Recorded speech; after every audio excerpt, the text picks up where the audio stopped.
Welcome to Shotgun Sports USA, recorded in the U.S. and streaming all over the world. I'm your host, Justin Barker, and I talk to shotgun shooters from all disciplines, championship-winning coaches, gun clubs, world-class target setters, vendors, and industry-leading companies that fuel the sport. If you're into clay target sports, you are at the right place for insider information from some of the best in the world every single week. Check us out online at shotgunsportsusa.com, like us on Facebook, and follow us on Instagram. Shotgun Sports USA is powered by Winchester Ammunition, the American legend. Also brought to you by Ultimate Shooting Accessories, Rick Hemingway's Promatic Trap Sales, Sound Gear and Sound Gear Phantom, Comp and Choke, Clay Shooter Supply, and Clay Target Vision. My guest on the show today is a fairly new shooter, and we discuss what a new shooter should pay the most attention to. What gear do you really need? How important is a coach right from the start? Squatting, goal setting, and expectations, and so much more. Please welcome to the show, Ralph Petty.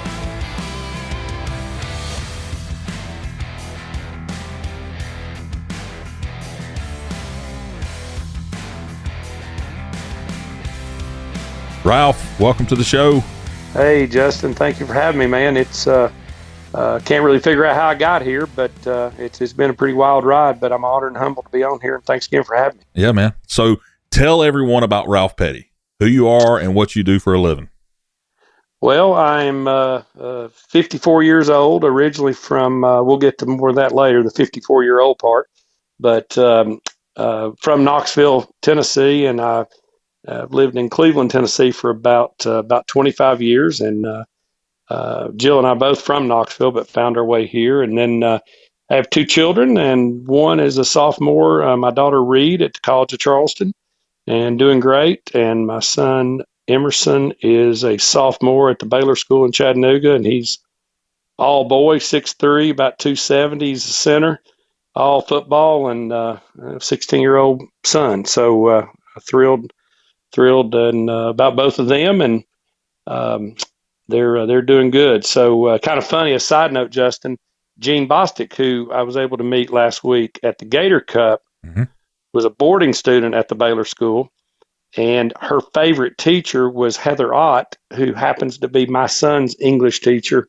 and she keeps her foot on him pretty heavy. So she's a great educator, but I always, we know the world's a small place, and that was proof of it. So it was that was kind of an interesting conversation with Gene. But I have a company called Petty Marketing Group, and we're in the promotional marketing business. And what does that really mean? We put logos on stuff, and we are able to do it for a lot of people. We've currently been involved with Porsche Cars North America and Atlanta for 3 or 4 years, as well as Mercedes-Benz. We're working on some Sprinter van projects with Mercedes, and your background, you know how hot those are, and it's been fun. And John Deere, and hey, and even now Daniel Defense, not just customers, but Marty and Cindy and Connor have become past friends and more family. We've done some now work with Beretta, Cessna Aircraft, Bombardier, the corporate aviation sector for many, many years. We've done some cool projects, got a lot of healthcare clients, but we did the Duck Commander project with the Robertsons and Clayton Holmes out of Knoxville. Yeah, it was a very, very exciting to be able to take the kids to West Monroe and go to Miss Kay's and, tour the plant, and Emerson and Willie are out there looking at the samurai sword, and Dad was a hero through some of that too. So it's been blessed. Not a huge company, very very boutique with a good client list, and we have a lot of fun. We don't really have clients; we got friends. So we're been very blessed with that. Yeah. So how did you get into sporting clays, or why did you want to invest your time in this sport? Well, that's a deep question. I think. There's one actor, Matthew McConaughey. Now, there's a guy I think you and I both could kind of hang out with. Texas guy, and I've got a little app on my phone where I Evernote. I store quotes, and he said something one night. He was winning one of those, I don't know, Justin, what, an Oscar award or for something, and he said something that always stuck for me, and I don't even have to look at it now. I can remember it. And he said, I got 3 things I live by, and I thought they were pretty cool. One of them was, I got something to have something to look up to. And we all know what that is, your faith and the future and the greater, the big picture, and then something to look forward to, kids graduating school, the high school football game to weddings and grandkids and things like that, the looking forward to part of life. And then he said something, and what drives him is something to chase. And it's pretty true of all of us. And I think everyone needs that. And so the something to chase part was something I kind of looked at. I've been exposed is the right word, to sporting clay, and something you probably didn't know, but in 2008, 2009 timeframe, I was on our way. Jill and I were on our way to Texas to go on a deer hunt down near the Mexico border, and Bill McGuire invited me to stop by the Nationals and shoot some sporting clays. Now imagine, you and all the listeners know what the Nationals are. So I land in San Antonio. It's always around Thanksgiving time frame. The deer season in Texas doesn't open until around that time. We had a few days of lag, and I go out and register for the NSCA. I borrow a gun from Bill, got me a gun, not sure who, buy some shells. Now there's a whole different thing. You could buy shells just like you can buy, bottled water at a convenience store. It was pretty simple. And I go out and shoot, and I meet Mike Wilgus, John Kruger's in the squad, Bill McGuire. It was Rick, mine. I remember meeting Derek, and I remember meeting Anthony at that and me. So I believe if I was guessing, Bill would probably know. We'd have to look back. I don't know that I shot the main. Maybe it was the prelim and the 5 stand. I don't know, but I remember at the time, Mike, and we've rekindled that relationship since I started shooting again. Kayla was 1 year old, and now Kayla's doing what Kayla's doing shooting world. So I was exposed to it way back then. Didn't do it. My background was more on the professional bass fishing side of things, and so a lot of years have passed, and I wanted to get back into something. And a friend invited me down to the Makeup Regional at South Florida Gun Club in December of 2020.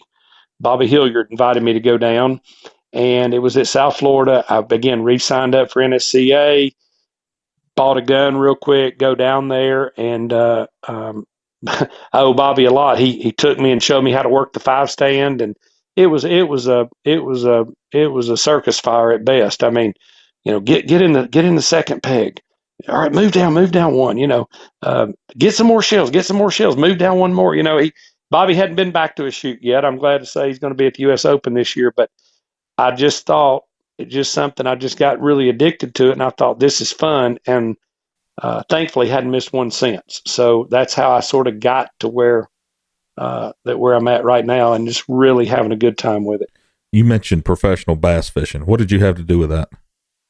I got lucky. I fished on the FLW tour and the BASS tour, so I had a tour card, and as people that are familiar with that, you see all the wrapped boats and the wrapped trucks, and that was me. I did it, and was a great time in my life. And this was back in the late 90s through the early 2000s, and just to work your way up to get a tour card, to get sponsors. I had Timex Sports, and then it led on to Stanley Tools and Chevrolet and different people, and just a wonderful experience. And growing up doing that, always hunting and fishing, it was a dream come true. But as now you got a lot of Chevrolet went away after they owned that space on the automotive side. Now Toyota owns it. Mm-hmm. The industry grew to become a business, and it always was a business. The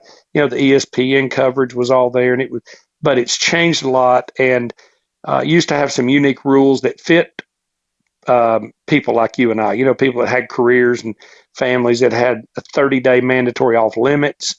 The events were spaced out about 6 to 7 weeks.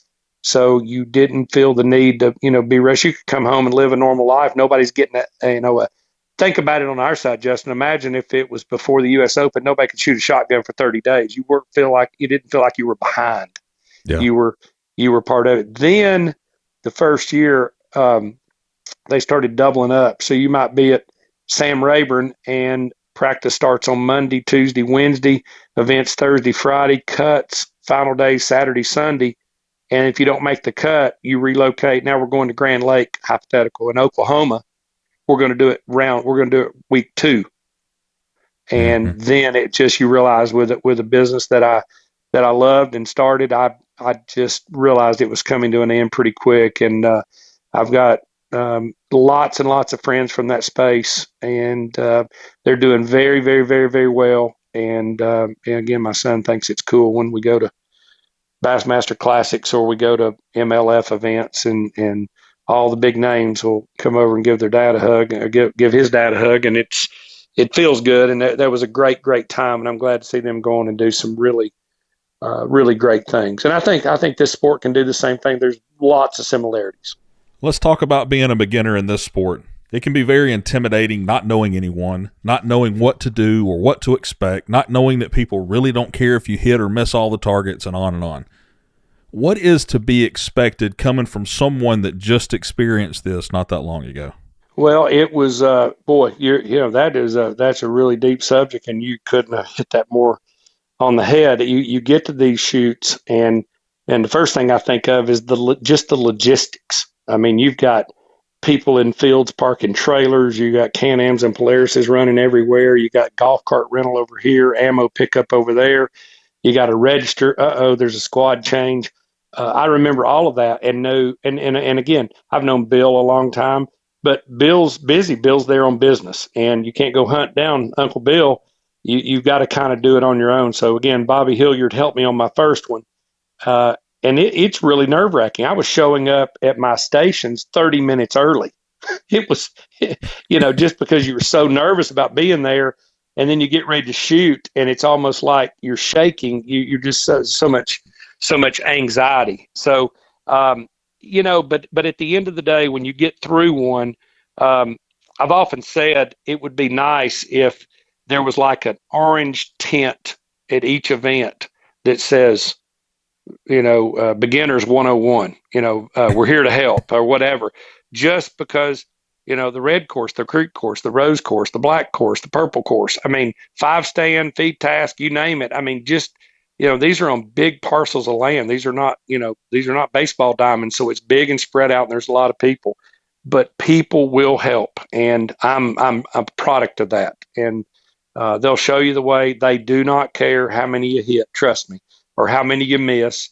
They'll get you there if you'll just ask, and you'll meet a lot of great people in the process. So it can be overwhelming, and for me, I was just blessed to meet a lot of really, really good people that helped, and you get the hang of it after one or two.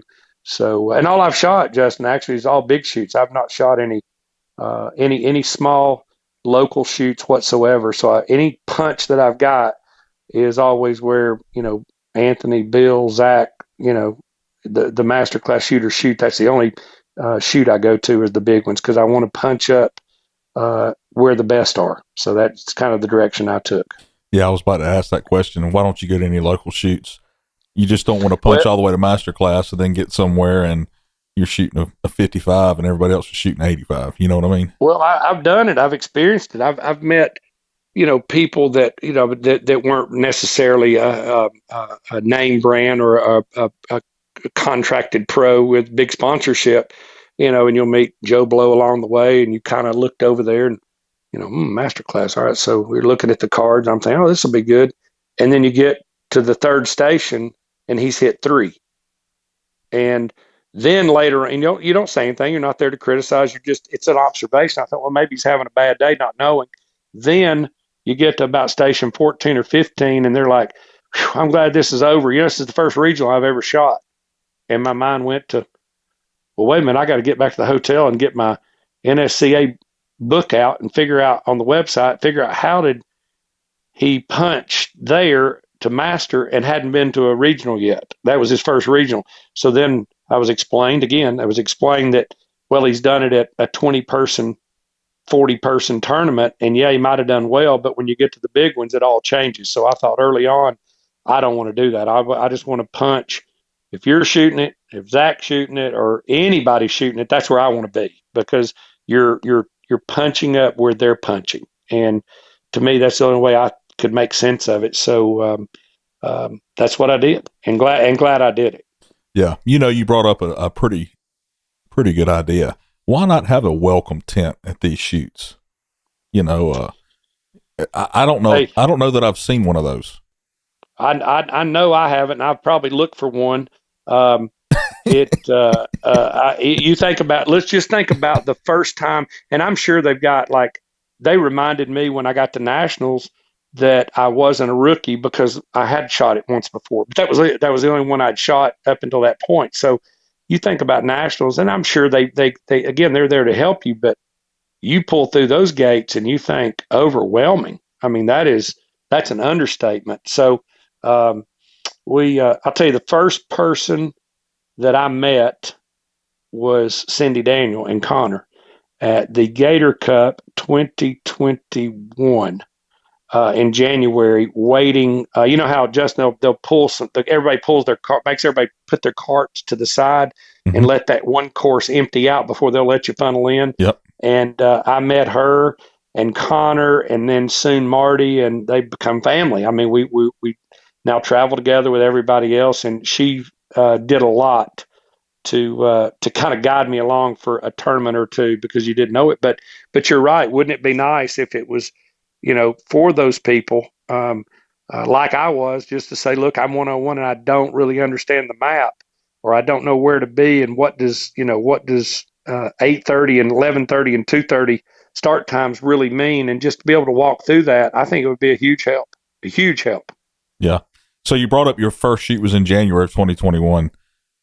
What's interesting, in that same year, you won the Winchester Championship Tour in EClass at Nationals, and didn't even know you won it. That was funny. So walk through that year and talk about your experience. Oh, wow. Looking back on that, I don't know that I knew until very, very late that there was even a championship tour or a points race. I mean, again, I can't say it enough. I'm just trying to figure out how to do this, and how to learn the process and walk through it.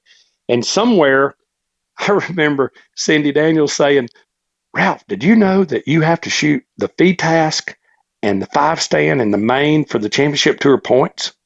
And I'm like, "What's the championship tour point? What's the Winchester? I'll show you later." And then we pull it up on the internet, and I'm like, "Oh, there's my name. I'm like in 7th place." And I said, well, then I need to start shooting feed task. So I just signed up for feed task at the next, and went out and shot it. And I mean, if she had had a whistle, she would have blown the pee out of it, because it was, you got to have the gun touching you. Don't mount. They were helping me along, but yeah. I only shot feed task, I've only shot it now like 4 times, but I started running out and doing it. And then when, it just, looking back through the year, it was just really just trying. I was just trying so hard to learn and progress and get better. And it was surreal when we were all standing out at nationals, and they called my name out, and I had shot with Brett from Winchester that Sunday morning, last day of national, and he's standing out there with Donnie, and they called my name, and everybody just erupted, and they could not have been more gracious. And I was freaked out. I looked around like, what are they calling my name for? And I go out there and I win it. But Joe Finizzi, first person I saw, and comes out there and he puts the medal on and makes sure it's straight. Joe's got to keep it all together and hold this and take pictures. And we just had the greatest time. And it was just, it was very, heck, I get kind of wound up thinking about it now, because you just start something months earlier, and it went from fear to started understanding what was going on to, I really like this, and then I really want to get better, and then to get there and realize that, yes, it was EClass, but let me tell you something. There's a lot of people that start that are really, really good, and they're really good right out of the gate. So I was thrilled to do that. It was a lot of fun, and you did that too, I heard. Yeah, I did. I think I finished second. It was either second or third in EClass. I was kind of like you. I didn't even know what that was.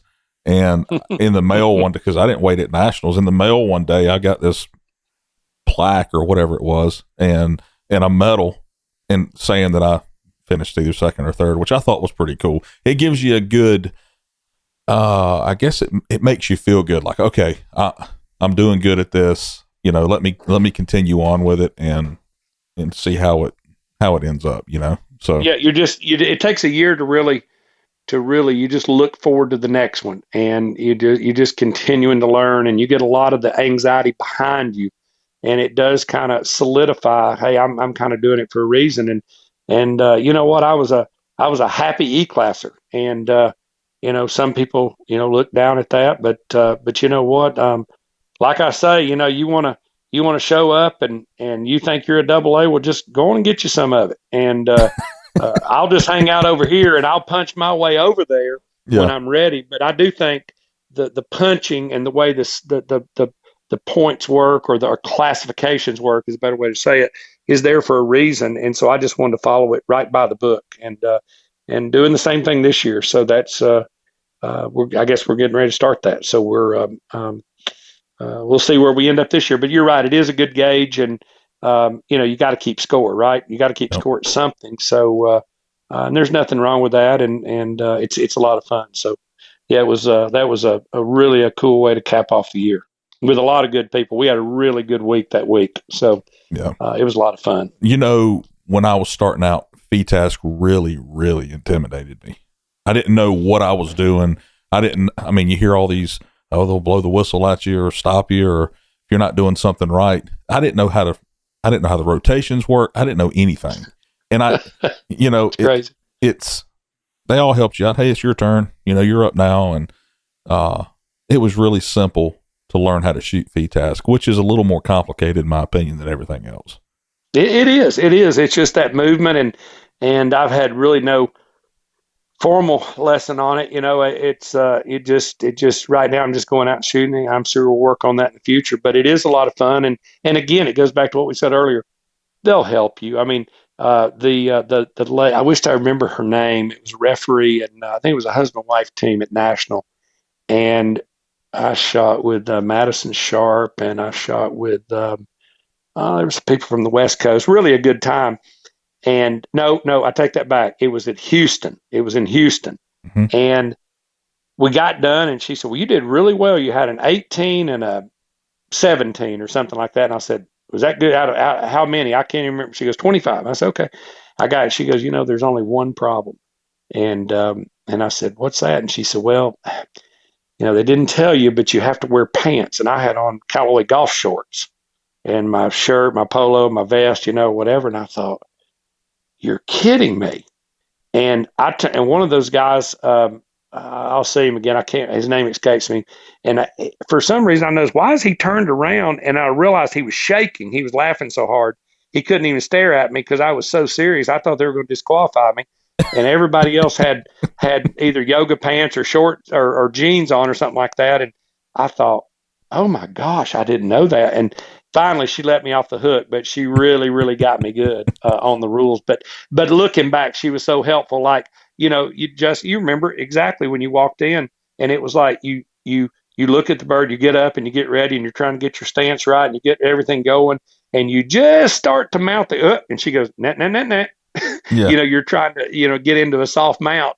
Mm-hmm. And I said, oh yeah, I got to keep it below. And she goes, remember, just got to touch somewhere. So they were, again, all helpful, and it's wonderful. You just have to jump in, dive in head first, and it takes a little type A, but I think you could be extremely, you know, shy and, you know, maybe a little introverted, and they're going to be there to help you too. So it's built for anybody. Just go try it. It's a lot of fun. It really is a lot of fun, and the people are even better. Yeah.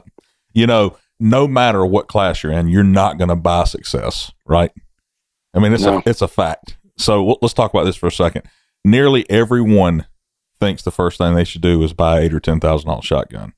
And you experience this and realize fairly quickly that this does not make you win anything. So in your findings, what has helped you to be more successful? Well, I'm the poster child for the first part of that question. I was 3 guns in before I got the gun I have now, and it's it find a coach. You're going to hear that a lot. Find a coach, find a coach, find a coach. And I only know a few. I mean, I know of all the big coaches. We all do. But Mhm. find a coach. I even would go so far as to say, if you're getting started or if you've been in it a year and you've shot a few tournaments and you really think you want to progress, go to the coach. Let the coach help them suggest a gun or a plan of how you're going to do that. Because again, like I said, I bought 3 before I got the one I've got now. It was a Beretta A400 in a multi-target, adjustable rib. You talking about looking back thinking goofball. I mean, I wouldn't, Yeah. you know, I'm sure it's a fabulous gun, but that wasn't, and I'm thinking when I left it in '08 or 9, I must have came in at the craze of the high rib, right? Or the taped on rib or the triple high ribs or whatever. We And just I thought, well, that kind of, I call them a fence. Just call them a fence. yeah, I had the big fence, and then I'm thinking that doesn't look, that looks sort of like what I had a long time ago. And then I thought, no, I'll get a maybe I can get a baby DT11. I'll get a 694. So I had that like the second or third term of last year, and I thought, well, I don't really like this any more than it just didn't seem to fit. I'm right-handed. I batted right or left. Eat left-handed, but everything's right-handed. Everything else. But I'm left-eye dominant, and when I shoot a bow with bow hunting, I kind of still use my right arm and shoulder to pull the bow back, but I kind of peak the string, and I can pull it over the other side of my nose. So I'm 100% left-eye dominant, uh, and it's comfortable, but it just didn't work well because again, I've got a left-handed gun, adjustable comb, but I needed a lot of cast in my stock. And so when I finally bit the bullet and I went back to an A400, and when I got to the vendor row, I went to Beretta, and it was at the Meadows, so that was like that was the Southeast Regional last year. Mm-hmm.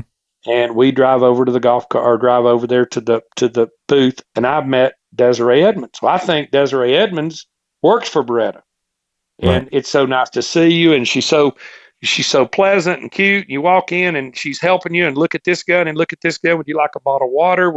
And I'm like, wow, this is the greatest place I've ever been to. And she's so helpful. Doesn't know she shoots. I don't know anything about her. She was just helpful. And then I mosey over to the coal booth and ended up buying just a long way around it a new A400. I've had 2 that are the full ColdPros, and they're not cheap. I've gone to Naples, Florida, to their office, and Rich and I took a beautiful piece of Beretta wood that he could work with, and he built it and got the forend the way we wanted it, and I got it roughed in, shot it through nationals, and then right after nationals, leading up to nationals, we got to jump ahead now. We got to bring Zach into the picture, but I decided to make a barrel change or a gun change. I changed again to another A400, but I went from a parallel target, which was a step rib. I mean, I was fighting it. I wanted to be on the fence, Justin. I wanted a big fence, but my fence kept getting shorter and shorter and shorter. And I do need to interject a big whoa moment. I was doing some business with Marty and Cindy, and was at Daniel Defense one morning, and I go out and I said, well, Zach's here, and Connor shoots with Zach and Desiree. So I thought, well, I'll just go out. I'll just go, I guess I'm going to go take a lesson from Zach. Change my world. And a couple of times I cannot stress to people enough. And listen, it may be if Zach gets coaching from Anthony from time to time, or they can talk that language at a 50,000 foot level, person may be in AA, or might be in B, or might be in D, or might be getting started.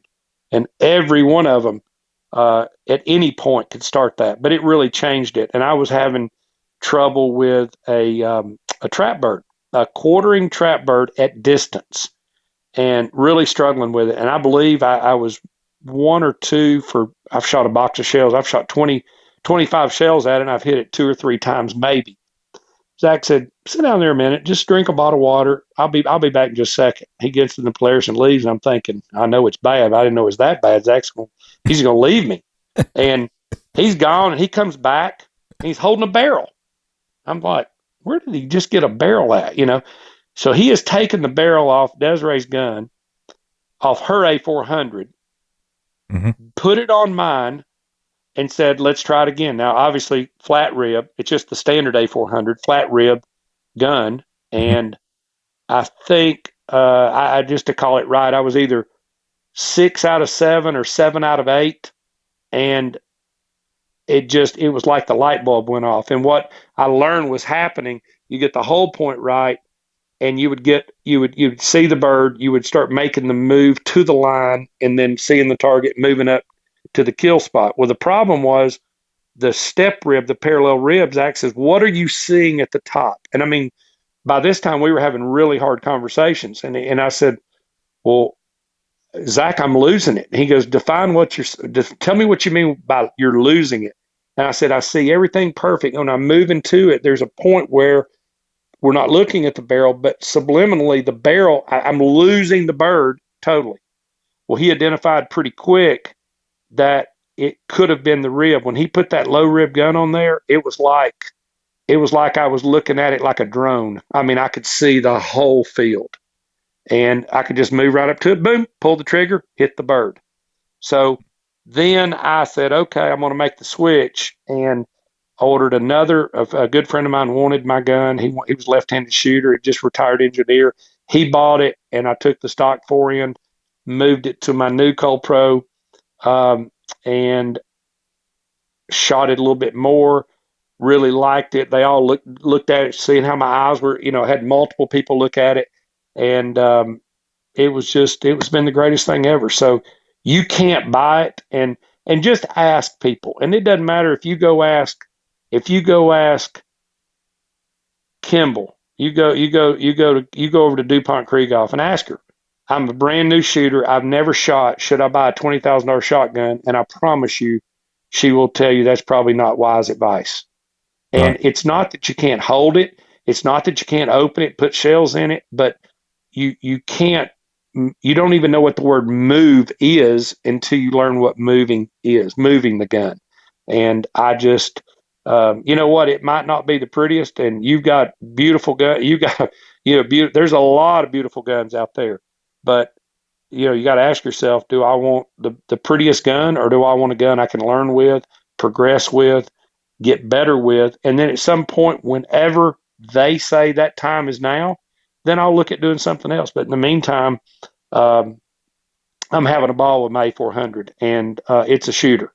And never jammed once. The newest one I've got, maybe 2,500 rounds, Justin, in it.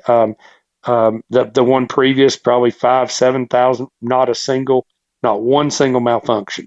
As long as you clean it, take care of it. I know they're mechanical, anything can happen, but it is what it is. So you're right, you cannot buy it, and I wished I could go back and replay that, and that would be a big part I would change, no doubt about it. Find a coach, select a gun second, seek wise counsel. Yeah, your coach most of the coaches that you'll go see, the proven coaches, will tell you an A400 anyway. So I mean I've got them. Everybody that shoots has an A400. Absolutely, and it's funny. So mine, when I got the new gun, and they're doing a new Cerakoting process on it. It's really pretty, and I took that really nice bread of wood Rich got me, and the forend, and due to some time constraints, Cole couldn't finish it. Not Rich directly at Rich. It's Cole is it's a big company, but they were running about 14 weeks to finish it, and I guess a little bit of Zach or calling and begging Jim Greenwood, who was over at Will Fennell's in South Carolina. I drove over at early December and he had a lot of appointments. He said, "Yeah, be over here about 2 o'clock, and I'll look at the gun, watch you shoot the gun. We'll do it on the pattern board just to make sure, and I'd be glad to help you." Again, Justin, I can't say it again. Everybody will help you. They're all supporting their own companies, but I've not seen animosity anywhere. I just didn't want to be this time of the year waiting for 14 weeks to get the gun finished, checkered, and out the door. So I guess I've got a blended Rich Cole built, Jim Greenwood finished and checkered stock and forehand, and I couldn't be more grateful for that. But I've had a lot of people. I've had pictures taken of it. I've had, can I see that gun? This is what I like. It's just amazing. People just kind of gravitate to that A400. It's funny how many of them you now see. Yeah. Oh yeah. Now, do you have the brand new A400 that just came out? I don't. I've got one. Heading to Kohl's now, and we're gonna. I got to get with a few people and decide how we want to customize it, I guess. So what we see is that flat gray. I'm gonna, you got to do something to kind of pimp it out a little bit and put some new wood on it. So I am going to have a backup to the one I've got now. I just hadn't decided, but it's on the way. It's on the way down there. It looks really nice. Did you get a chance to see it? Yeah, I've got one. Yeah. Oh, do you really? Yeah. Wow. Yeah. Matter of fact, Jim's got mine right now, putting a stock on it. So. Does he really? Yeah. Does he really? That's cool. Yeah. That's cool. Those guys know what they're doing, and it's a good gun. And actually, a lot of the work, I think it's going to work out better for Rich. Bless his heart, he's built this magnificent ColdPro, upgraded triggers, and the mag well was all beveled out, to get the shells in easier, and great for kids especially. You can just push them up in there almost with the palm of your hand. But Beretta's now doing that corporately, so hopefully it'll take a little bit of the build time out for Cole, but also that's a lot of Rich's brainchild. So he's really got that thing perfected, and it's just a ball to shoot. I experienced it once, Justin, in Houston. There was a trap bird similar to number 15 that we all got to see last week. Mm-hmm. It was the only difference. It was still going Mach 2. But it was Mach 2, but the trap was right beside the station. Mm-hmm. And when you were in the cage, you could see the trap. I mean, literally, you could spit on it. It was right there, and it was going out. So I set my hold point, and by then I'd had a little bit of professional lessons, and Jack and I were really working on it, and it beat me. It clearly, and I knew it beat me, but in order to, as he keeps preaching, see it late, watch it break. See it late, watch it break. Well, I was seeing it, but I realized that my hold point was probably a little too close for the speed of the bird. Mm-hmm. And the A400, that was the first time I understood what moving the gun meant. I knew I was beat, and it cranked up like a Ferrari, and I was back out in front of it, and I killed the bird. That was one of those really, moments that you thought, now I know what it means to be able to take that thing and realize it and just move it quickly out in front of it, and kill the bird was so gratifying. So the whole gun process, it's cumbersome, and it's tough, and it's not a microwave deal. You don't call up and order it and it just comes in the mail. You've got to be willing to work at it, and it takes a little time to get it perfected. But when you do, I'm just learning what it is to become kind of one with the gun, and I'm getting there now. I'm having a ball with it. So, and I know you love them too. They're awesome. Yeah, let me tell you something. If you're looking to buy an A400, you do not know what you're missing until you try a ColdPro A400. Unbelievable guns. I don't think I would be where I'm at, and I don't know that I'm anywhere, but I don't know that it would be near as much fun when you love to get it out and shoot it. It just and listen, another thing I've learned too, and Justin, this, they all have them. They all have them. You go back and start looking at old magazines, and there's how many pictures of Anthony are there with I guess not A400s, but Beretta automatics way back in the day. It was the gold standard. Mm-hmm. And now it just, and there's nothing wrong. Those over and unders are beautiful, beautiful, beautiful pieces of work. They're artwork. But I just don't feel, I've been advised, and I know in my heart of hearts that I'm not at the point where I can shoot one. And so consistently where I can continue to learn. So I'm going to stay right where I'm at. But they all own them. They all own them. Go ask Rollins Brown if he has a Brett automatic. And we all know how near and dear Krieghoff is to them. I mean, Krieghoff's is a Rolex brand in the world. I mean, it's just known for the highest quality, but they also know for, dove hunting and duck hunting, things like that. He highly recommends Brett automatics too. But when a person gets ready for an over and under, a lot of options, lots of options. That's right. So and they're great options. When you started, what kind of expectations or goals did you set for yourself? And do you think those expectations were obtainable, or were they a little bit far-fetched, being new to the sport? Well, I can, it was zero expectations, obviously, in the beginning. I mean, heck, you're just trying to figure it all out. And then you go over it time and time again, and you start to settle in, and there gets to a point where you really, really start to enjoy it. And I wish for the people just trying it out, I wish I could get them. I mean, I wish they'd be in my squad so you could take the real nervous Nelly and kind of, drag them along. By the end of the day, they're having a good time. But I had I think now, and I will say this, and this is going to sound crazy. When I go out every day now, in my heart of hearts, I love to compete. I think competition's life in a lot of ways. Mm-hmm. But it's friendly competition. I think I can beat Anthony and Zach when I go out there. I do believe that. I think that. Do I know deep down that that's probably not going to happen? Sure, I do. Absolutely. But I do feel like, I'm ready for the day, and I'm learning, and I'm having so much fun. I believe the euphoria is there that I think I can win. And that hasn't happened yet on a 2-day main. Yeah, I've won some feed tasks, and I've won some 5 stands, and I've done, some different things. But, I didn't have expectations. Now I'm just really wanting to, I really want to slow down the punches a little bit. If you want to know the truth, I'm 4 punches into B. So where the future goes, I don't know. Rodney, great show. People haven't listened to it. Spent some time with Rodney, and he's 54 and I'm 54, and look what he's done in, what'd you say was 5 to 7 years? Yeah, 7 years. Yeah, 7 years, and he he's doing it. So I don't know what the expectations are. Do I think I want to be Zach? I think we all would like to be Zach and Anthony, and look what Clint Hinton did. I drew Clint my very first shoot.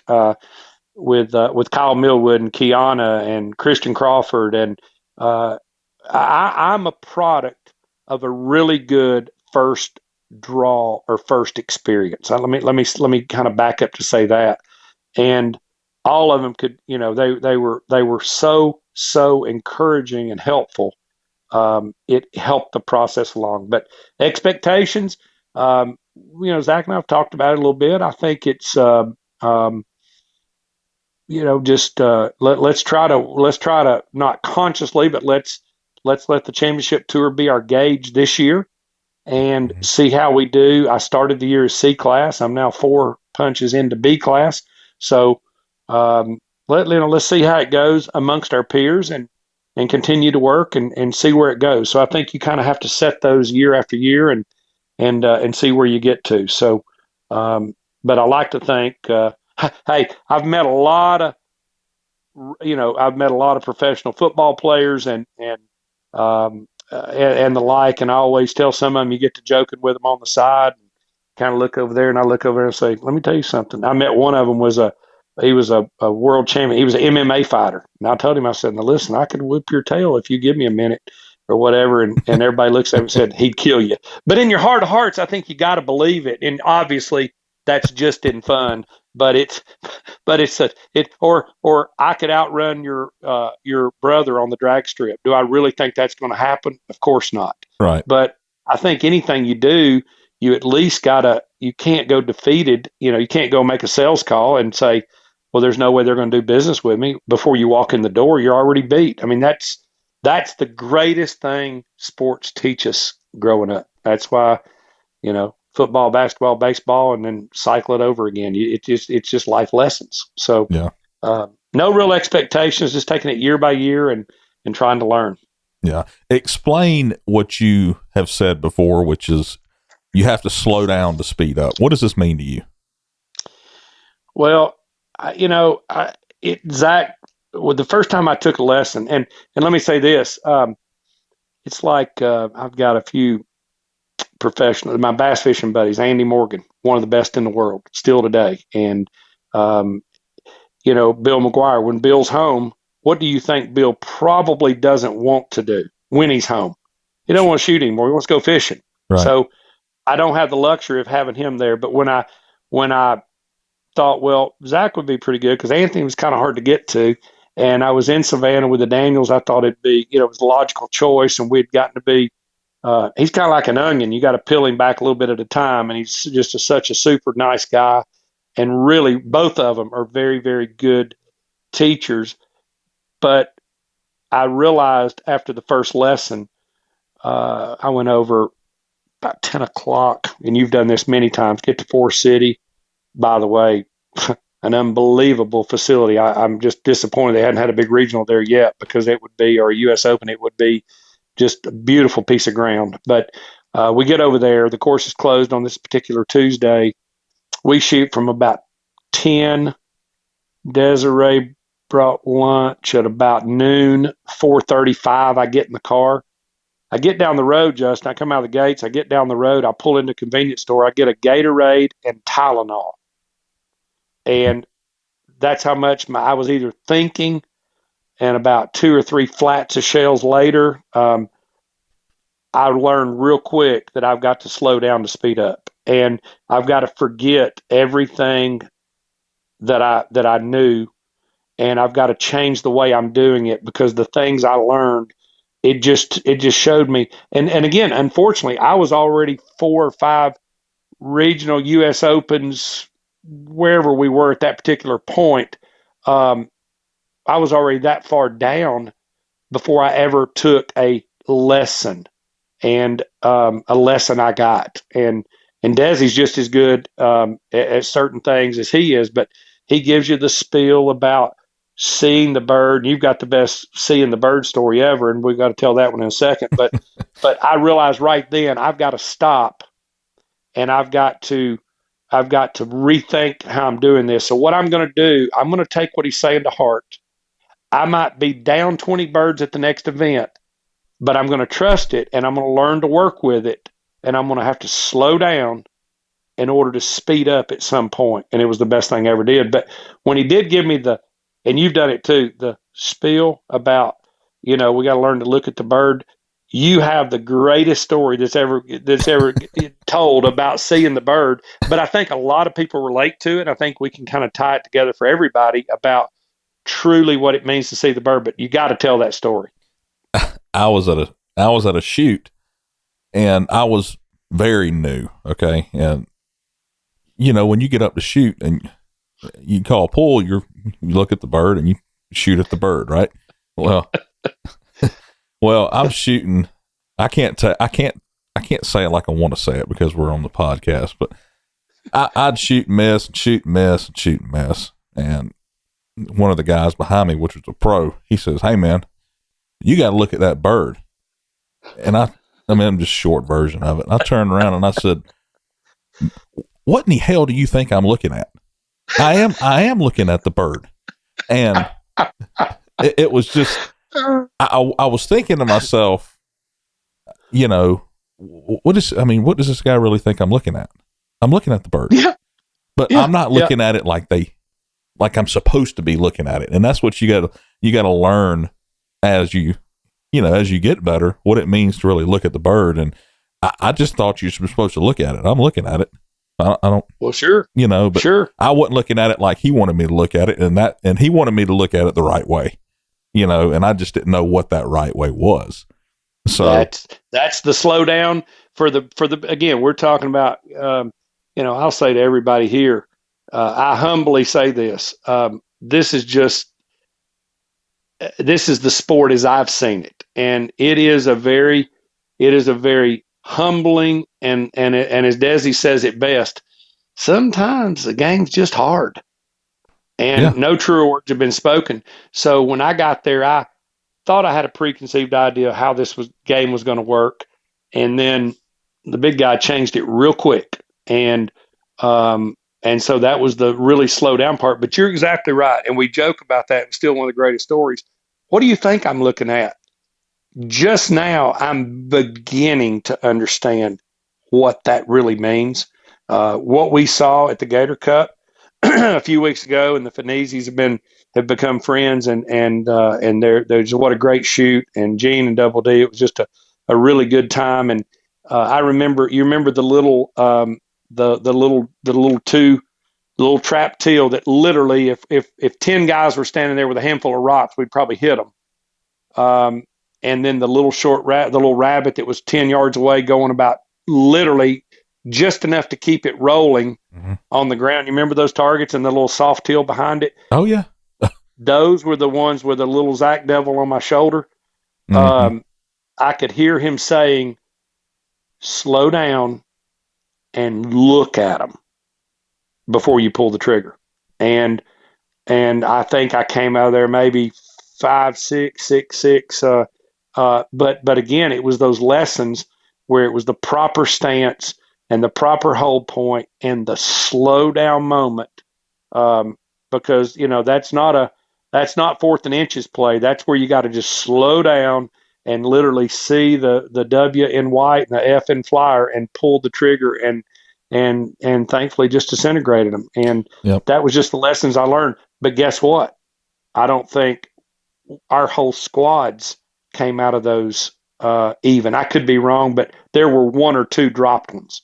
And that just shows you real quick how humbling it can get real quick in a hurry. The game can be very humbling. Let me tell you about that slow rabbit. So the people that weren't there, the slow rabbit was, I don't know, 10 yards maybe, something like that. About that, if that. In front of you, and it would come out of the trap, past a tree, and it was rolling so slow that I think it would just eventually fall over if it hit the right stick, So Jeremy's shooting in front of me, and he gets all the way down to the last pair and misses the rabbit, and I just start laughing. and he turns around and looks at me like, why are you laughing at me? I just started laughing. So I walked up in there, I shot and did the same thing he did. And I turned around and I said, I hate that target right there worse than anything, a slow rabbit, because I seem to always miss one. The stuff that you think, this is going to be easy, is always hard to hit to me. I don't know why. That's exactly right. I had on some chokes when we were trying to pick guns. Zach and of course Bill said, "Well, get some comping chokes." And the reason we did that was because they were, and correct me if I'm wrong, I mean, some of this, they're steel chokes. So when you got a single barrel, obviously you're putting a little bit more, a touch more weight on the nose, and again, you have one barrel, so they're durable. And so I got comping chokes. And after that, when Bill called and he goes, "Ralphie, how you doing?" I said, "Good, I'm doing good, Bill. How are you?" "Well, I'm traveling to wherever he's out there in the world." And he said, we were talking about it, and I saw those rabbits. He goes, "Ooh, that reminds me." He said, what chokes do you have?" And I said, "Well, you and Zach and everybody told me I need to screw a 15 in there, and then don't ask again for a year or two. You just keep shooting that 15. And he goes, "Well," and I said, "But I got a 20, and we play around with that a little bit." He said, "You call back down to Common Shop, get you a 0. And he said, "Those little short birds reminded me, get you a 0. And I'm not a proponent of doing a lot of changing, but when you see those things like that, just remember, old Bill said, just screw in that 0 and open yourself up, because you're right." And I think a lot, and I do think, Justin, you'll agree with this. When you get the guys that I was with, all big guns and over and unders and a lot more accomplished shooters, when you get some of those thick chokes and they're 25 thousandths. I mean, what would that be at 10 yards? I don't. A baseball, 10 inches, 8 inches. No, it'd be throwing a softball at it. Yeah, you could miss it so easily that so, again, just another pro tip is learning how to work the single barrel, but so humbling. And then you go to the hardest target on the course, and my group was just shining, because they'd let those, Kyle Millwood's really good at that very quick trap birdie called pull. Boom! It was shot before I could even see it. Which one are you talking about? Number 15? 15. Oh Lord, that was that. I don't know who set that course. That was Mike Luongo. Really, really, really good course. I get to 15. We talked about this in Rodney's podcast. 15 was those two fast trap targets out to the right of you, and okay, you know what I'm talking about. But it's, you want to know how well I know what you're talking about? Yeah. What? The first one I set up in the station, and I was the second shooter, and I think Millwood shot it first, and he did pretty good. Maybe it was like a 4 or whatever. And I thought, again, you go back to the little Zach on your shoulder. I'm like, I'm not sure I know exactly where to set up on this. I go in, I get my feet right, I get my body right. I pull back over and I call pull, and I'm just telling them, again, coming at this whole thing humbly. The trapper goes, "Is that a malfunction?" And I said, "Yes, it's a malfunction in my head, Justin. I never pulled the trigger on either one of them." And he looks at everybody, and he goes, "Is that a lost pair? Are we doing it over?" And I said, "That's a lost pair." And then I took the whole point and I moved it out about 20 yards. And I think I got a 1, and I came out of there with about a 2. I might have hit the first, I can't remember, a 2 or a 3. I'd have to go back, but I never saw it. I never saw the first pair. Never until the second bird was curling into the ground. I guarantee the first one was already probably, growing plants out of it before I saw it. I never saw it. It was gone. So you never even shot at it?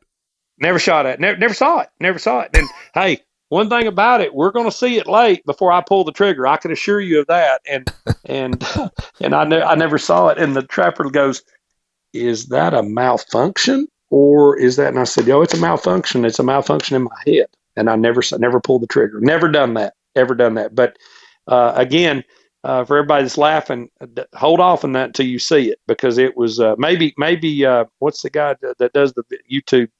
Nick Berry. Maybe he'll have it on. Maybe he'll have that station, and if he does, we need to post that so everybody can get a look at that before they laugh too hard. Yeah, there's people out there that ran it. Anthony, I think Anthony dropped one, but it was definitely quick. And Mike listens to this podcast. Mike, you did a good job. That stand right there just got me.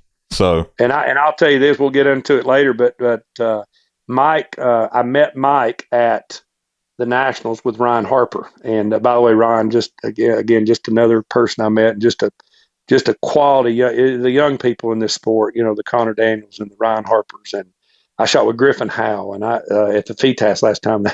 That little guy can shoot, and but Mike looked over at me, and we had acknowledged each other a day or two before at the Gator Cup, and he came over he pointed his finger, and he goes, "Grab your scorecard and follow me." And we go down to station 6. That was when we had the rain delay, and then it was opening back up. The 11:30 rotations are going to shoot at 2:30, and he put me with Anthony. So I got to shoot the day with Anthony, and we were able to drive together to dinner and had dinner that night. And Emma, his daughter, was with him and gotten to know them a little bit. And so I thanks to Mike for setting that up. And again, for a beginner, that's what I tell everybody. It's just the people you meet and to experience that. I got to see it live and in person. So it was really neat to do. That was a fun day.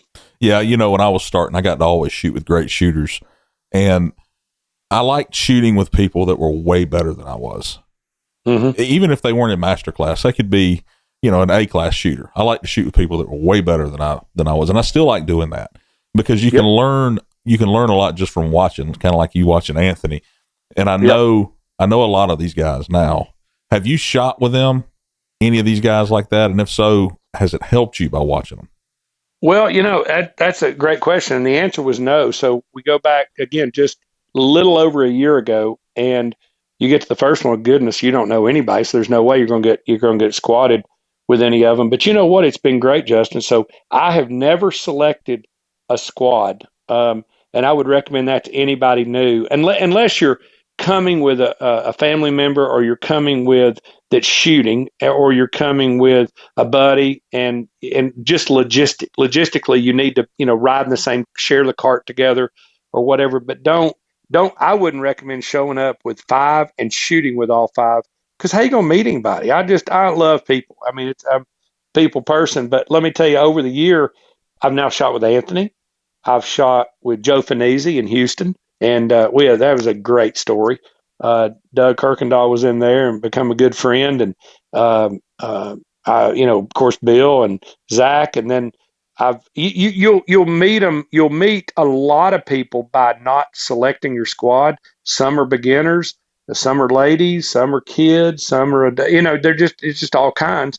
But you get to spend a day, or you get to spend that round with somebody. It may be the 5-stand, or it may be a prelim, but it's amazing the people you meet. And then the next time you go, you don't know the one or two you came with. You're like, oh, hey, how you doing? And one of them's wife might have been sick, or the wife broke her arm, or son got hurt playing sports. And hey, how's your son doing? And you just kind of, you meet more people. Those big names will come over time. And I mean, I met them all. Actually, the most nervous I've ever been, for some strange reason, was at the Jack Links this year. We get out to the 5-stand, and we get over there, and I'm ready to go. So my squad is Rollins, Kimball, Zach, Connor Daniel.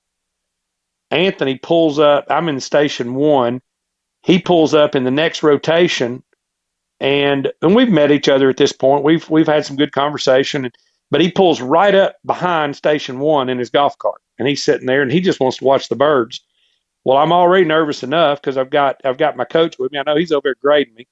I've got Connor over there. The little guy can just shoot the world up, and and I didn't do all that well. And I turn around between station 1 and 2. Then Donald Trump Jr. standing there, and Cindy and Marty are back there, and I'm like, I'm headshot. I mean, I can't even hold the gun up. So I think I get like a 15.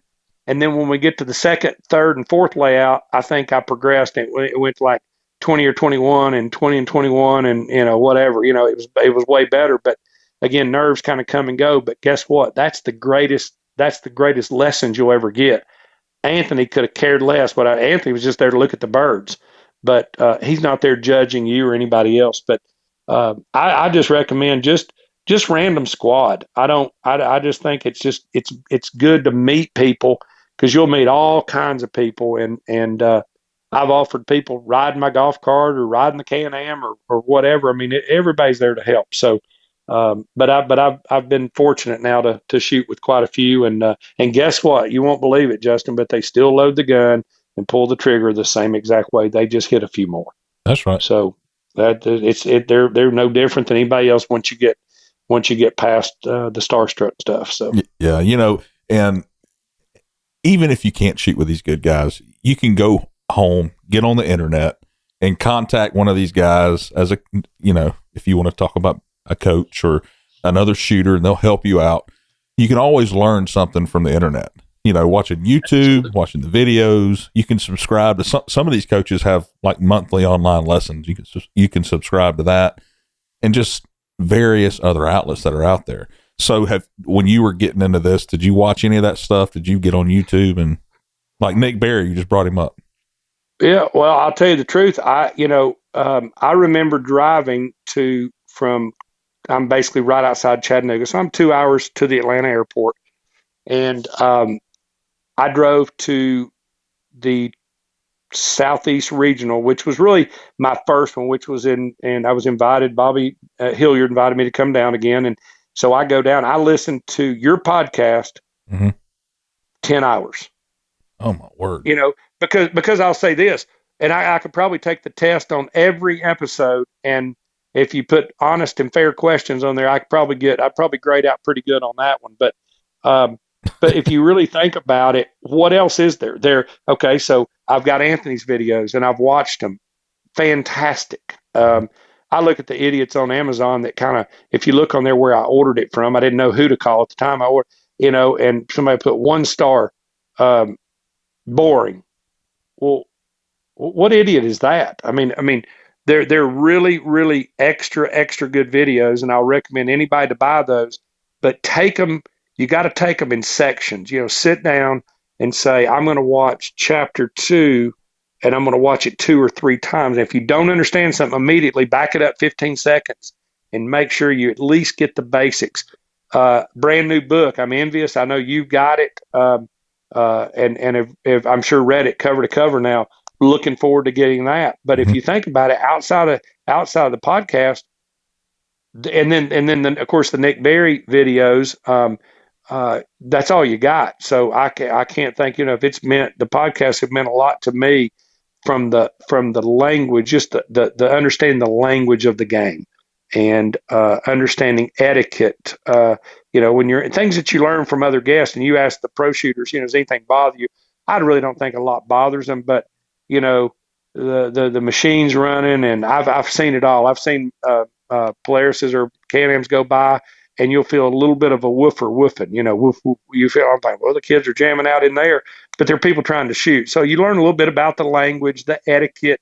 You're not there to coach, and of course, I'm not coaching anybody, but so I can't say enough about. I have listened to all of them, and I've learned so much, and will continue. I listen to them whether I'm working out in spin class at the Y to whatever. I'll listen to them cover to cover, and you're another one. I mean it, that people need to say thanks for what you've done and the time away from your family to jump out there and do this, because there aren't a lot of mediums, a lot of channels to go get this. There's not a textbook. You don't go get Sporting Clay 106 and start taking the syllabus, reading the syllabus in the textbook. That's not how this works. This is trial and error, and the podcast fill a lot of voids. So, thank you again for starting what you guys have started. It's wonderful. Yeah, thank you. It's really, really good. Something else that's new, and you've probably heard of this or seen it. Scott Hardison started the Clay Lab, and these guys, there's 4 guys, they love shooting, and they wanted to figure out how to do something for the sport that no one's done yet. So what they did was they're going to clubs before large tournaments and videoing what's in store for the shooters and what to expect, where to go. Do you feel that this is something that could make a shooter more comfortable about going to these shoots? Absolutely. And I just saw that, and it's funny you mentioned that. I think I even forwarded it over to the Daniels, and I think I sent it to Bobby Hilliard here in town, that's going to go to the U.S. Open this year. So if people haven't seen that, now they got kind of connected up with Shotgun Sports. Am I correct in that? Y'all are working on some content together? Yeah, hopefully in the near future we'll be. Scott's really, really good with video. I mean, he's got the best equipment that you can buy to do what he's doing. I mean, all these drones. It's awesome. I encourage everybody. So we found it about, 2 or 3 weeks ago on the upcoming U.S. Open. Mm-hmm. We talk about it early. You get into, and a lot of, let's face it, there's grown adults, and we're learning how to, when we're going to a shoot, the first thing you got to do is you're managing logistics, right? I mean, you got to get there, and you got to get machines off trailers, and you got to get registered, and you got to get, if you don't bring your shells, you got to get shells, and you got to get the lay of the land, and where's the practice five. Go watch this video, this Clay Labs, and I just stumbled upon it, and I thought, if this were to be done for where they could come in and where we just left the Gator Cup or any shoot, I don't care if it's the Nationals, even if you've been there, I know exactly in my mind visually what the registration looks like. I know where the banquet dinner is going to be served. I know what the courses look like. I know what some of the stations look like. I know what, you've got a quick, and I bet, Justin, it was at least an hour. I mean, it was a very well done preview of the U.S. Open. And it that could be a wave. And I'd love to see like all the championship tour, the tour events of NSCA. Wouldn't it be neat if those could be and the channel, they could fund a way to do each and every one of those events. Yeah, I think like if it was Kansas, have Derek Mine walking somebody through Claythorne, for example, because we just came from there last year or whatever, explaining the kind of the lay of the land, just so you get a feel of what it looks like in your head. Yeah. Yeah, I think all the clubs should contact these guys if they have time. I mean, there's a lot of people contacting them right now, but there's, if all these clubs would get a hold of these guys, give them some time to be able to work their way there, and it would really, really help the people coming. Absolutely. You can't, I already know that I'm going to park across the street. I can, in my mind, I don't know what highway that is, but I know what they mean when you come down that road. You're going to probably pull off to the left, and there's just huge acreage to park in, and you're going to unload and get on the machine. You're going to drive across the street, and I can see the drive going in, and seeing the lakes that you could potentially shoot over, and you just got a very acute visual of what you're going to see when you get there, which again, for anybody who's done it, it's half the battle. You got to get there and get comfortable and get started. Yep. That's right. So it's wonderful. I encourage them to keep that up. And if people haven't seen it, by all means, what is there, 1,500 shooters going to that? Then there ought to be at least 1,500 views on that, because it's that well done. Yep. Yep. It was cool to see Rick involved with it, and kind of giving them a tour of the place, and they knew exactly what to talk about. And that's one thing about remember Rick. His big notebook, his big planning notebook. Oh, yeah. Wasn't that impressive? Oh yeah. Yeah, Rick. Now he does it right. I mean, he crosses all of his T's and dots all of his I's. I promise you. Yeah, he did. I met him for the first time at he was in our hotel at Gator Cup, and he'd stopped by in the evening, and I think Ryan Harper introduced me to him, and we told him we were looking forward to coming over there, and he might have given us a little idea on some housing. I think a lot of people rent houses over around Debadoo and things like that, so he gave us a little insight on that. But being excited to go do that. Yeah. But that thing is really, really cool. It kind of view it like this: Clay Lab is to YouTube. It's a video. It's an HD video of shotgun sports. Yeah. In a way. Yeah. So that's what it is. I hope to get Scott to video a podcast while we're over there, which I think will be cool, because I haven't done that, and I'm really not that good with a camera. So, to have somebody that's good with that kind of stuff to video a cool podcast. We should be having one lined up with Beretta, and I want to get that one on video. So, well, listen, they're people got the support that the people meet when you go to Vendor Row. That's something we don't talk about a lot. And I actually there was quite a group of people at the Beretta trailer, and they've all become friends now. And again, that's where I've met Rodney, and you see Zach. It's funny, you see everybody at Beretta. Oh yeah. But people need to realize, anybody that's run a company or done anything and look at the dollars and cents and the P's and the L's, that's a large expense to go do that. And Brian Buzzy does an incredible job of setting that up, and Kimball DuPont does it with DuPont Krieghoff, and I don't know a lot of the other ones. It doesn't mean they're not there. They are there. But they bring their gunsmiths on site, and they're there to support it and help, and the industry needs to support them, and I said it out loud the other day before we walked over to dinner. Brett from Winchester was there, and Buzzy was there, and Travis from Beretta Corporate was there, and I think Rollins, Kimball were there, and I just kind of cleared the room for a minute, and I raised my hand and wanted to thank everybody for being there and being there to support it. I said, look at it. You got everybody hanging out over here, and this stuff isn't free. There's an expense to do that, and trust me, you can't sell 5 guns and cover that cost. It's a real bottom line expense, and shooters need to be thankful that they're there to support when a gun breaks, or they need something fixed, or they need help with something, or don't understand something, or how to use something. They're there to support it, and I'm sure it's a pretty thankless job, but they're really good people, and they spend a lot of money to be there to support us. Yeah, that's right. So what's next for you? I see you moving up rather quickly through the classes. So what's next for you? Well, I guess I'm four. I've run up four punches into B, and really probably trying to slow it down a bit. I kind of wish I could go back to E and start all over again, knowing what I know now. But I guess that's why they've got a punch system and a class system. But yeah, you can't do that, Ralph.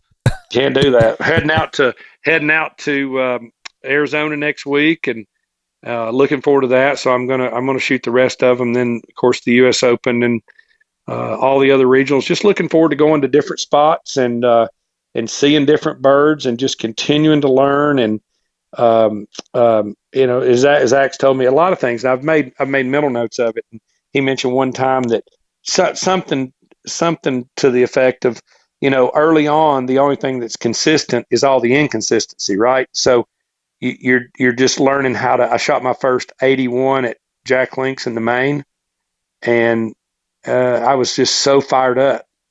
So, Justin, if you can shoot an 81 one day, shouldn't you shoot an 81 the next? Well, nope, that's not the way it works. So you go over and you crank off a 70 or 68 on that monster course that was set down there. It's pretty humbling. So Zach was sort of right about that. The only thing consistent is the inconsistent. So looking forward just to continue on and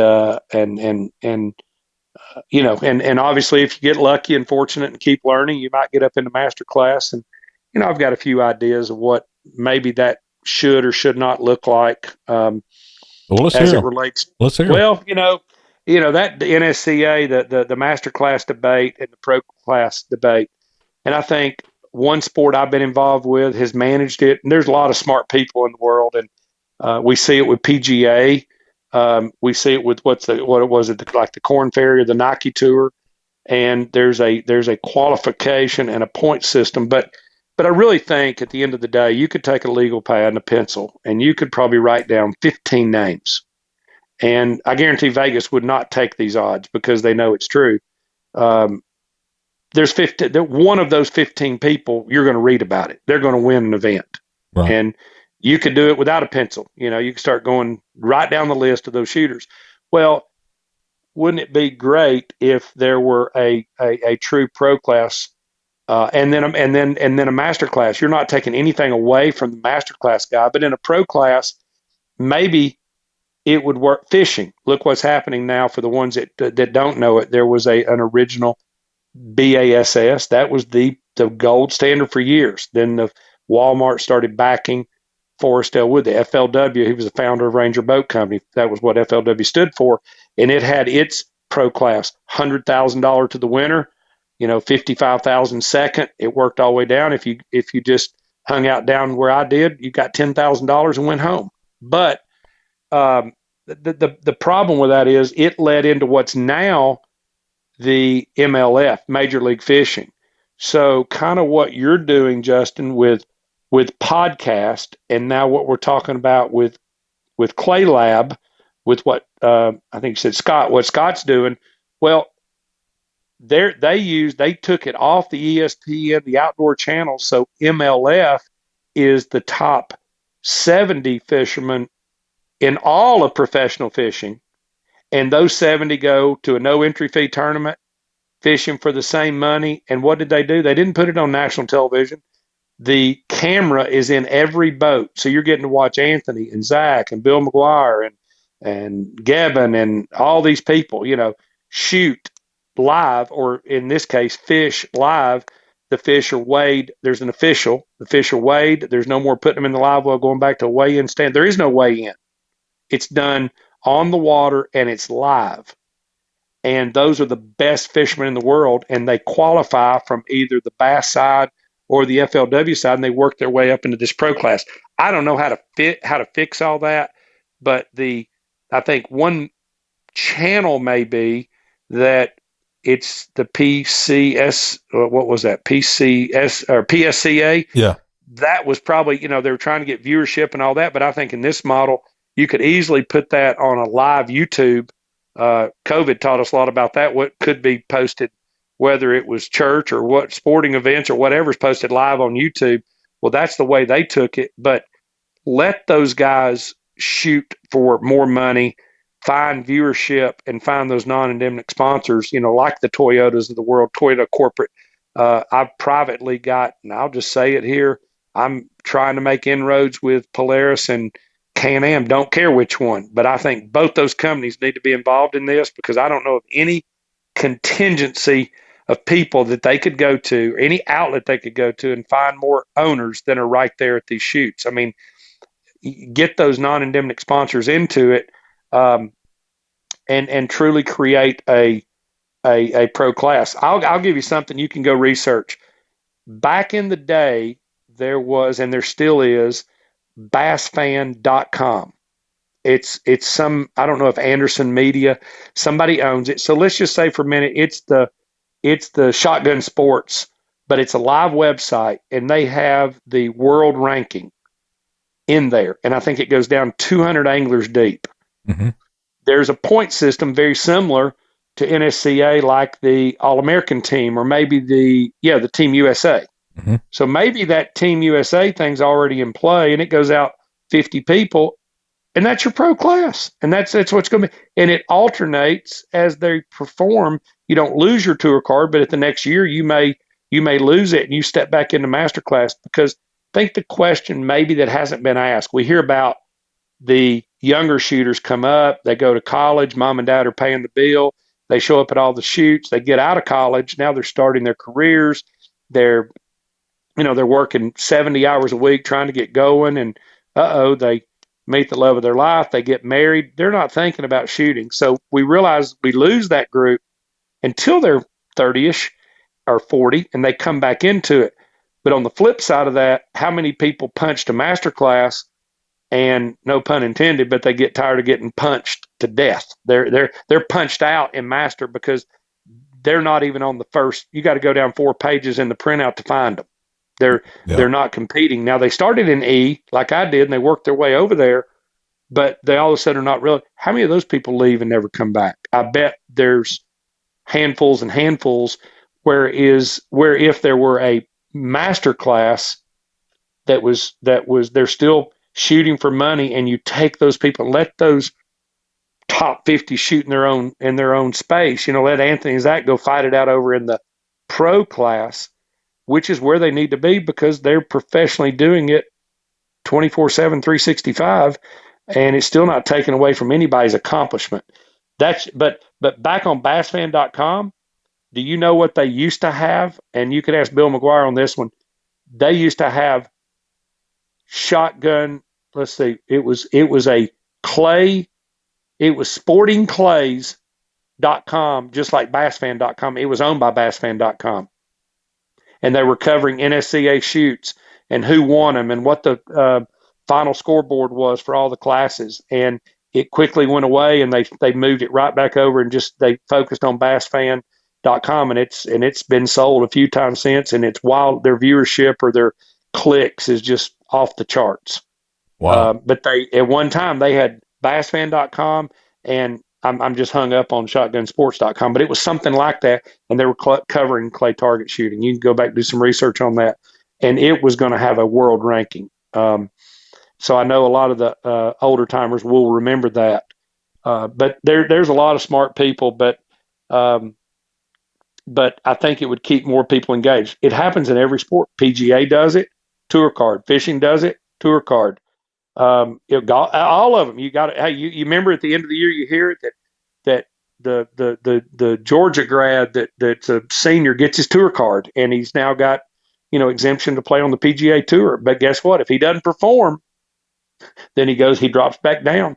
So I don't know the answers. Maybe the super squad that we're hearing about for nationals, maybe that might be the start of it. And maybe they just say, you know what, we can't buy that ESPN spot, but we could sure do it live and create our own right here on a internet channel like we just talked about. So don't have the answers, but these guys ought to be able to. They've earned it, and they ought to be able to shoot for more money and truly to make a living at it, as well as promote the sponsors that are backing it all. But what little do I know, it just seems like a lot of people do it, and I think they deserve the right to shoot in their class, and then the aggressive master class shooters also can seek to work into that 50 or 40 or whatever the number was. And to me, it's almost like I've learned one thing: those red and white Castellani vests, those Team USA people, they know what they're doing. They've at least they knew what they were doing for 1 year anyway. But isn't that could be a start? What is the ranking of that? It's the top 6. Well, maybe it's the top 40. I don't know, but they're very talented. Sounds like the Clay Lab could be doing some of this work, don't it? Clay Lab could be doing it. I'll share those contacts at Bass Fan. Maybe you can run back and do some historical fact finding on the. I can't remember the name of it, but it ran for about a year. And the reason I remember it because I understood the fishing part of it, but I was intrigued because I'd been to National and I'd shot it, and I knew enough about it, and I thought, well, that's kind of cool. And I remember seeing like Bill's picture on it or whatever, but it just kind of went away. I don't think they could chase both of them, but even they identified the similarities, but it didn't last for a long time. But Bass Fan went on to be wildly successful. So you can peck around on it sometime. And we're not here to necessarily talk all about fishing, but we're talking about the structures behind how those work. And hey, a lot of those guys are making 100, 200,000 a year before they ever wet a hook. And it's all about viewership, but it's also that non-endemic, it's Toyota. I mean, they've got Gerald Swindle and Kevin Van Dam and a bunch of those guys that I know pretty well. And they're you can't rely on Krieghoff and Beretta and Winchester to pay all the bills. I mean, they're not able to do it and keep everything else they got going. So we got to pull some of those bigger names into it. And, I think it can be done. Again, I don't know how to do it, but surely to goodness, there's people, very qualified that could structure that. Yep. Well, Ralph, so this is a good old conversation right here, buddy. Man, I really appreciate it. Again, I'm again honored and humbled, and again, I don't claim to know much. That's just my little story of EClass and on, and I'm having a ball with it. The shooting's fun. The people are better. So, but congratulations to you and all you guys are doing. And tell Jeremy and everybody I said hello, and look forward to seeing you probably where World English next for you. Oh yeah, we'll be there. We'll be there, and as well. All right, man. Well, we're looking forward to it, and thanks so much again. It's been a thrill to be on here with you. Yeah, man. Thank you.